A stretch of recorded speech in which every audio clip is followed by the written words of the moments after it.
Coming up on today's episode,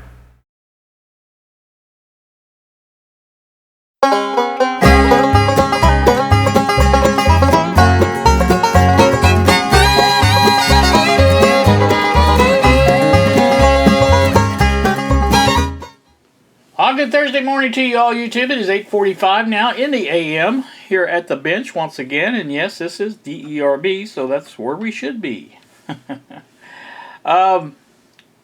One of the things I have to go over really quick, now that I have pressed the record button, I went through a whole spiel.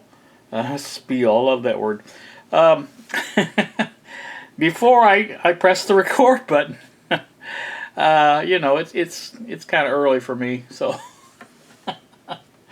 I thought, well, you know, come in here and do this, and then like I say, I promptly, you know, put the camera on the boom and did all that stuff, and didn't press the record. So now I have pressed the record. I can see it says REC right in the middle of the screen and a little red dot next to it. So yeah, okay, so that's good. What you see here is the JCPenney unit. We are not going to be working on this today per se. We are going to be using it for some testing. That will come in a second. I'll show you or tell you about that. But the reason we're not doing anything with this because I could not find the dial scale, number one. And number two is, even if I found it, I didn't have the double-sided tape to install it with. So, you know, that's kind of useless to one way or the other. I mean, I know that piece is here somewhere. It just hasn't disappeared. Although things do disappear. And I had that happen yesterday. I know I'm going to get on a bit of a flap here, but I'm sorry. I wanted to say this before I forget it. I was sitting in my chair in the living room and the phone rang. And this number had popped up a couple of times here recently, and I'm thinking, well, who is this calling? Because I didn't recognize, you know, it doesn't say who it is. It just gives you the number. And I knew the area code from what, you know, the number was, and I thought, oh, that could be this person or that person. You know, your mind works that way. And then, so I looked it up on the internet, and it came back to a person that I had never heard of. And actually, it didn't come back to that person, but it, you know, that name popped up, and I'm thinking, well, I don't know that person. And I didn't think too much about it. And then after I sat there for a few minutes, my text went off, and it was the same number, and it was basically saying, hello, Doug, you know, how are you, or something like that. Is something wrong with your phone? And I basically texted back, who is this? And it turned out to be my brother-in-law, Jim McKinney, Lexington, Kentucky. And that's exactly what he said in his text. And then I wondered, I thought, well, maybe he had changed his number, and it, you know, what didn't match up with my phone directory. And so I got to look at my phone directory. His number and my sister's number, Melody, were completely gone from the phone directory. I didn't delete them. So, yeah, they disappeared. So things do disappear, and like I said, that's just one of the things you have to deal with in life. So that's the way that works. There was another item I was going to buy from Walmart in addition to that double-sided tape, and now I've forgotten what that is. Nothing new there. So anyway, the whole reason we're doing this video today is to test a unit that was sent to me some time ago. Again, apologies to Bob. You all know Bob for taking so long to do this, but the box that he sent some time ago, I was sitting at my chair when I opened it, and I put it aside on the side there, and it eventually got covered up by other stuff, and I completely forgot about it. And that's what happened there. So let me show you what it was in there. This, and it's hard to see the whole thing, but there you go. There's it's a signal injector, obviously. And he made up a nice little case for it, which you know, it works fine as far as the case is going.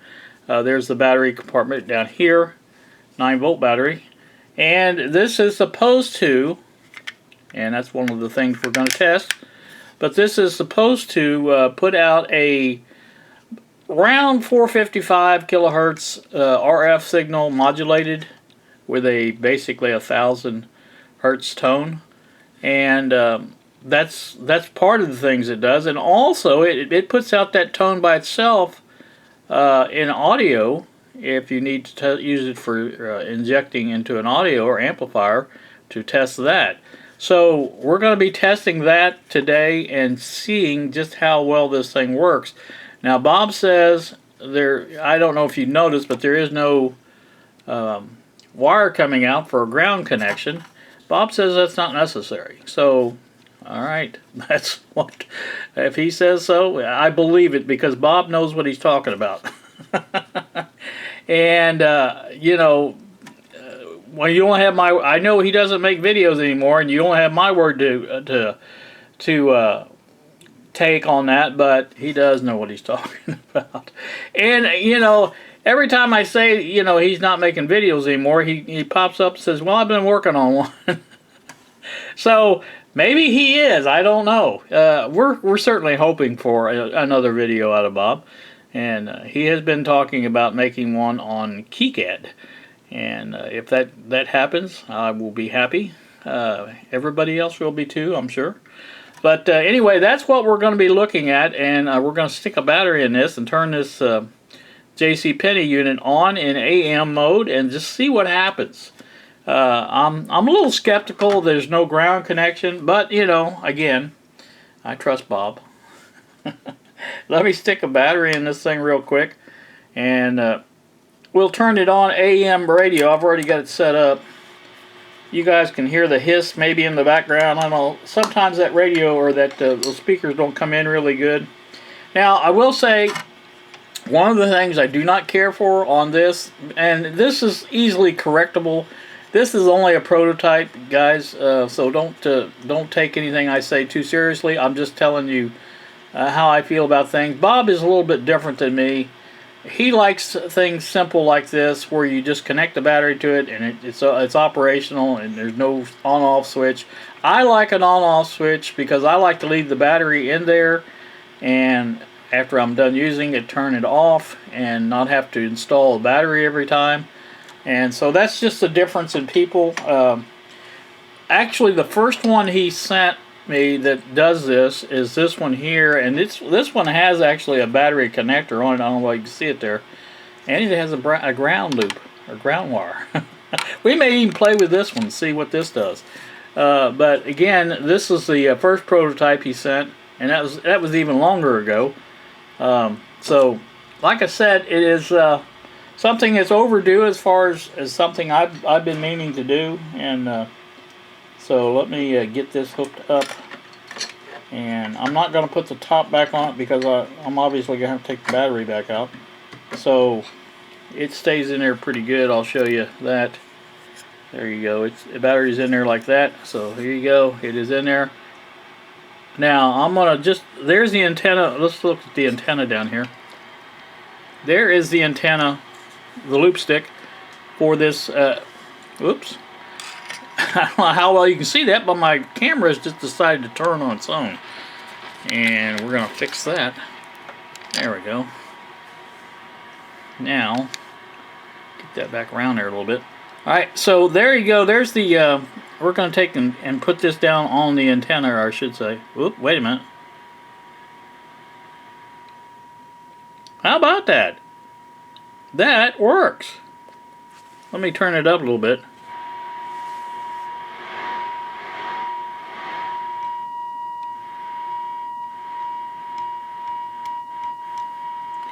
That works really good. So I'm impressed about that.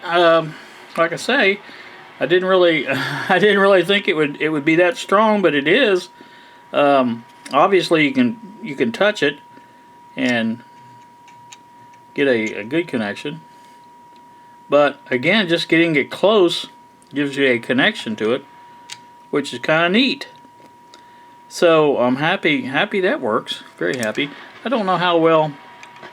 Some of these things you can touch, and some of them are FM, so they won't work. But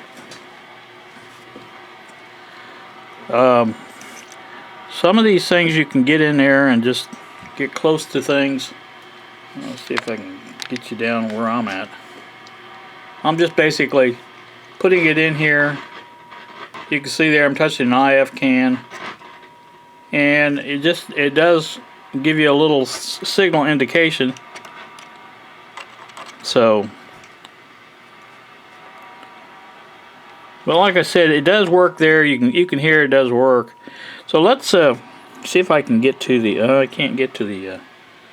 I don't think I can get to the. Well, maybe I can. See if I can get to.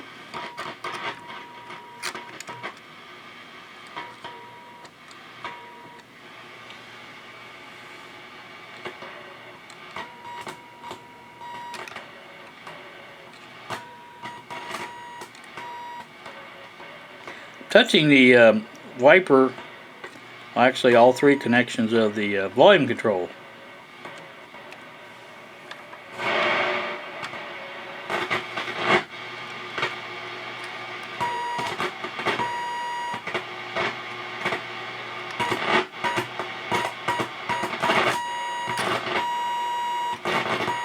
There I'm touching the balance control on both sides. There's the left, there's the right. So yeah, it does work in both ways, which is kind of neat. I like that. I like it a lot. And so I'm touching the tone control now. And like I said, so the audio and obviously the RF works. So I'm going to say that's a success, Bob. I'm curious, and I was wondering about this last night when I was in bed. I thought, well, I wonder what it does on FM, and so without too much of a hassle, let's just try it and see if it picks up anything in FM. I don't hear anything. Obviously, it's going to work in. Well, I said obviously. Yeah, it still works in audio.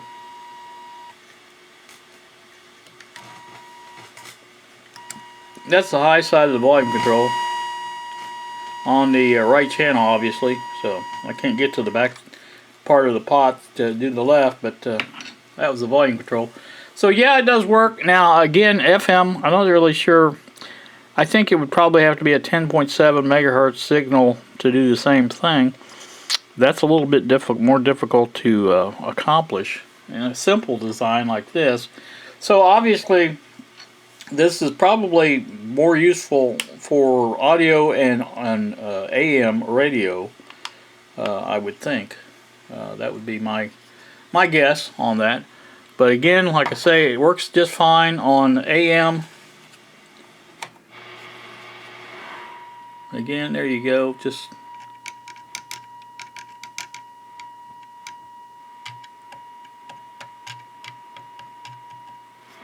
worked great. And audio, like I say again, it works fine on audio. So that, like I say, is a success. I'm just laying it down there. I'm going to take the battery out because I'm pretty much done. I want to see how the other one works.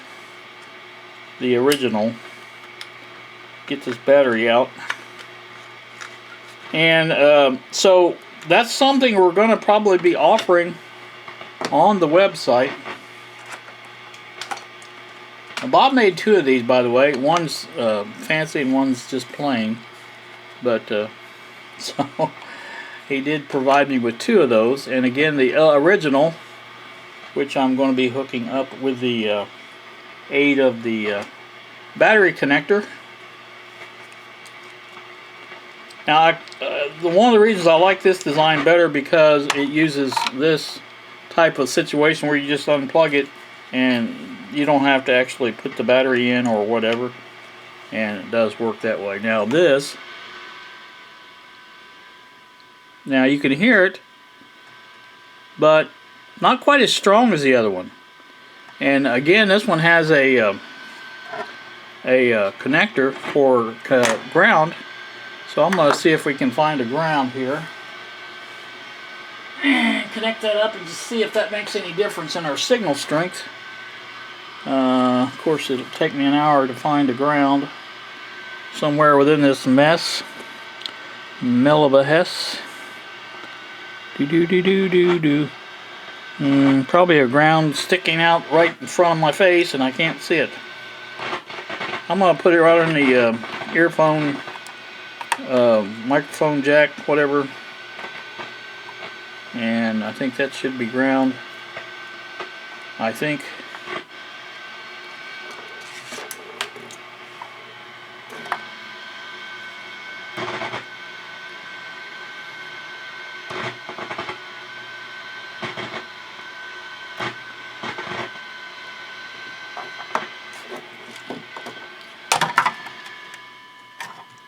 Not really much difference.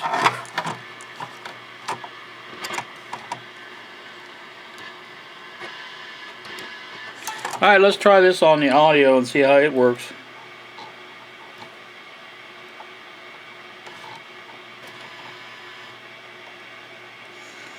Okay, I don't hear it on audio at all. I did hear it a little bit.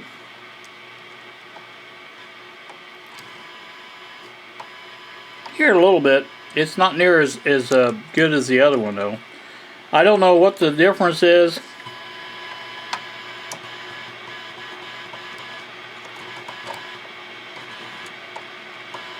Obviously there is a difference though.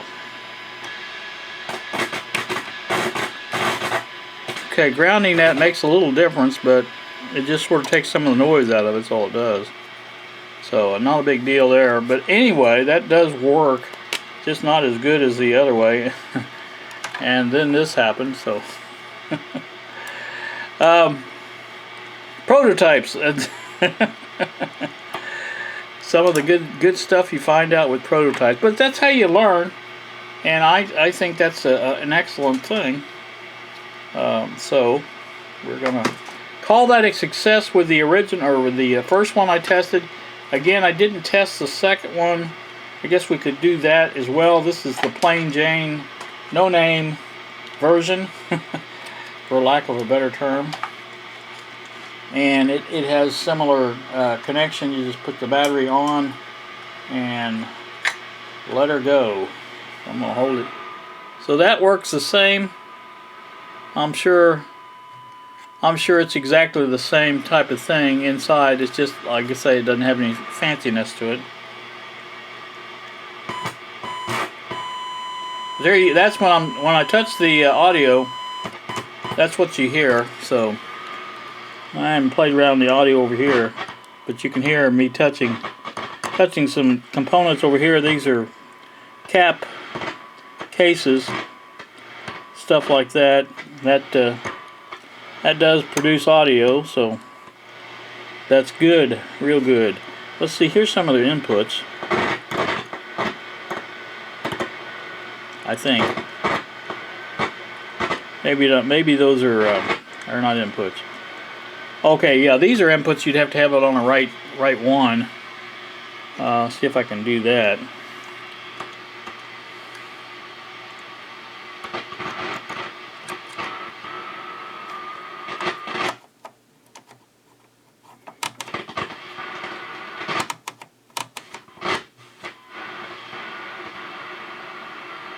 Yeah, that's there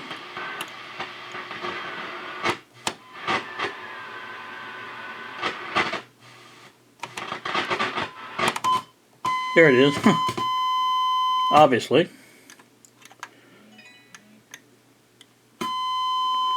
So I guess it'd help if I would show you what I was doing. Touching the input here.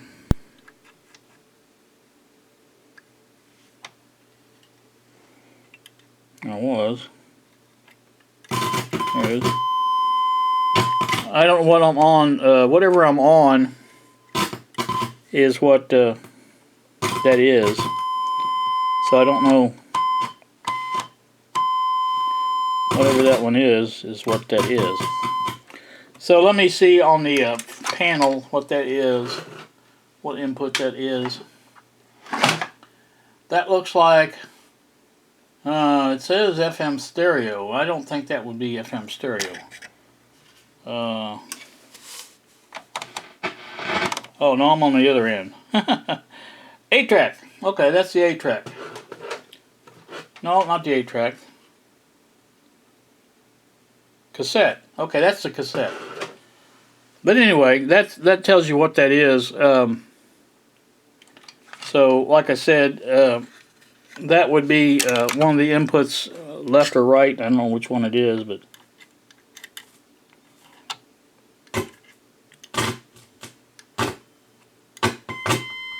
that's the other side there.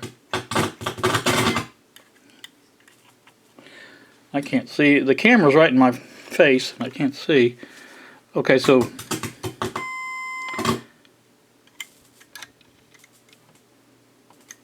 not sure why I'm only getting one channel though. Oh, because I'm on the wrong thing again. Let's try this one. There we go.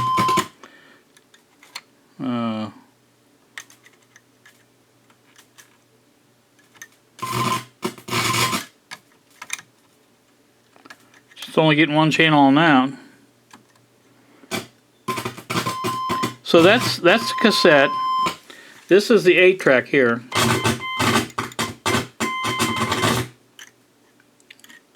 I'm only getting one channel though, so not that that's a big deal, but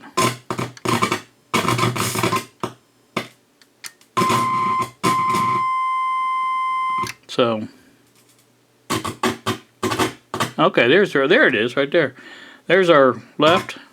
It says L right there. I don't know how you can see that, and I believe there's an R there. There is. Okay, there you go. Left. Right. All right, there you go. There's proof that works. Now we've switched it to cassette. There's left on that, and I believe that's right, but it's not working. So I'm not really sure why. It says right there, so I don't know which right that is. So these are all inputs for different things. Oh, there it is right there.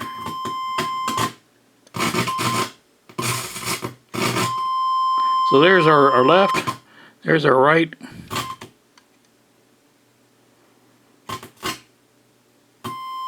So yeah, they all work. And like I said, that's a good way of testing as far as, I do like the tester, like it a lot.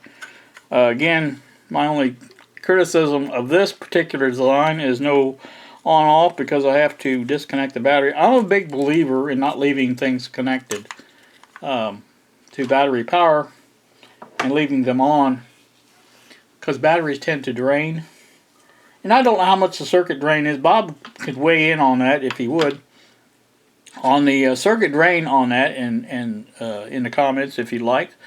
And let us all know how that works as far as that's concerned. So, all right, that's pretty much it for the testing. We've tested the RF and the AF capabilities of the signal injector, and it does work, and it works without a ground wire, which is kind of surprising.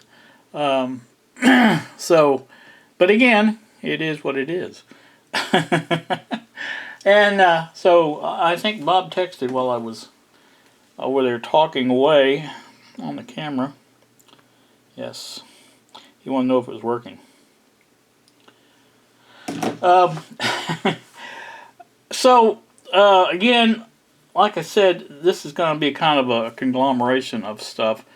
I wanted to mention another thing while I'm getting off on a totally different subject. And again, I hope that and I know that was not a comprehensive set of tests, but again, it did prove that the signal injector does work, and it does what it's advertised to do. It injects a signal, and it's easily traceable. So that's what you want. If you can get a signal here, at the antenna, just by holding it near the antenna, that signal is plenty strong enough to trace any circuit within the IF or the RF, for that matter, part of the circuit, because, like I said, it's obviously strong enough to bridge the air gap between the antenna loop and the probe tip.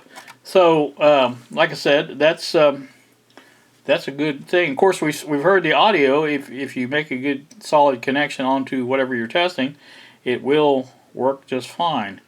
And so, as such, that's pretty much all you need in a signal injector. Now, for those who don't really, and I know this is not most of you guys, but some of you people probably don't even know what a signal injector would be useful for. And it's almost as useful, or at least in my book, almost as useful as a signal tracer, in the fact that you use the receiver as the signal tracer. And you can do basically the same type of test with a signal injector as you can with a signal tracer. It's just that you're injecting the signal instead of listening for the signal. There's quite a bit of difference there. But say you've got a problem with the radio or whatever unit you're working on, being no sound coming out of it, you can take that signal injector and inject that into the high side of the volume control, and if you get a tone out, you know right there that the audio section is working. If you don't get a tone, you know the audio section is the problem. So it's really that simple with signal injection as well as signal tracing. With the signal tracer, you would do the same point, but you would be listening for the radio section coming through. And if you didn't hear it, you'd know the problem was in the RF. And if you did hear it, then you know that the problem was in the audio. So it works the same way, only backwards, I guess is the best way of putting it. So, like I say, that's a good look at that. And that's what it's useful for. We probably will be marketing this at some point. We have several units in pre-production prototype stages. Not going to say too much more about that. So I do want to touch on another item here before I forget it. I've been watching a guy. He's been on YouTube for a little while, but he doesn't have a lot of subs yet, and he really deserves more subs. The channel name is Practically Fixed. I believe, and don't quote me on this, but I think he's down in the Texas area, Houston, around in there somewhere. Just from the comments and the radio stations he picks up, things like that. But like I said, it is he's well worth a listen, watch, whatever you want to call it. And I've been getting into his videos and stuff like that, and commenting on them, and hoping to add a few subscribers to him. He does get a pretty good number of views on his videos, but like a lot of people, they don't, people watch, but they don't sub. And I don't understand why, because he's very good as far as what he does. So, like I said, it is well worth a look-see. And I will flash up, again, the channel name. The channel name will be, or the channel link will be in the description below. So do be sure and check that out. And let me know what you think. Let him know that you got to hear about him from me, if you would, and so that would be nice. And like I say, I try to help out people with. Although I'm not a powerhouse here myself, but I still try to help out those who I think deserve a helping hand on getting subs and more views, things like that.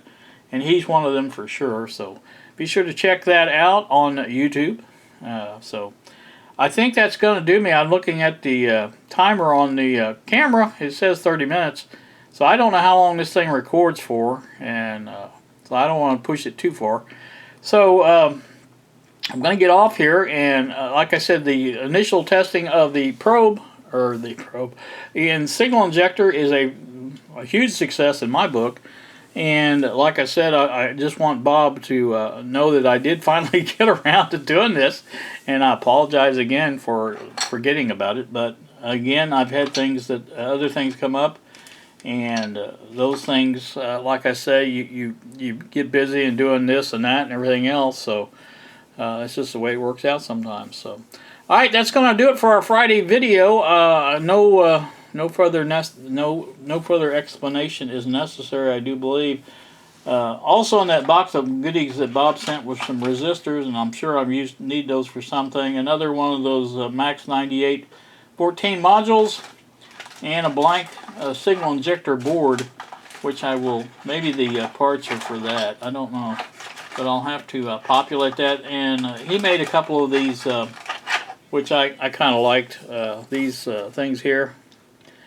These logos in plastic, and I think those are kind of neat. And let's find the other one here. The other one was kind of neat too. So there you go. Look at that. So we've been playing around with that in our 3D printing efforts and things like that. And I think that's a very nice little effort on his part. And so, all right, that's going to do me. You guys have a great day. Thank you so much for watching, and we will